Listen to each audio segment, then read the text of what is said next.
Tell me, how does AI make it easier to learn new software? My focus on AI really came from recognizing the challenge of scaling, training, and improving the rate of learning across our whole organization. So as we started to become aware of generative AI apps like ChatGPT, and we started to get access to different customizable tools like Copilot Studio, we realized like, hey, wait a minute, we could take an AI application, train it on the types of information that we want our users to understand about the CAD software, and that AI is very capable and proficient at helping the user kind of expand their mind and increase their rate of learning with the software. And it has become maybe a part-time job for me to really just advocate for the use of AI tools to accelerate the rate of learning with engineering applications. And to me, this is something that the whole world should be doing because the entire infrastructure industry benefits from it.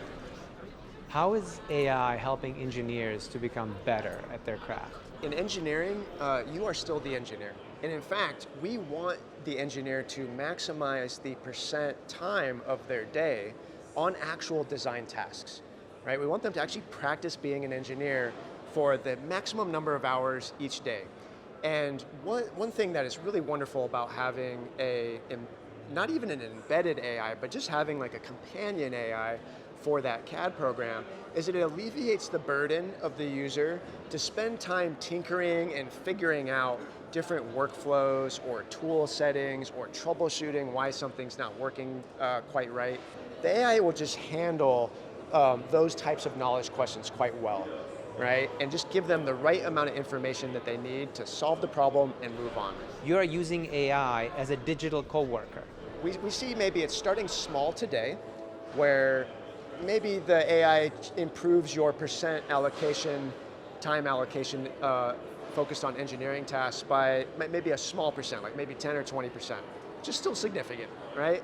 And as we start to plot the curve out into the future, and the cognitive reasoning ability of the AI models improves to a very expert level, to the point where it can start performing parallel tasks to the engineer that are at the engineering level, this is where it really starts to open up the ability for the engineer to focus purely on design tasks, purely on engineering related tasks.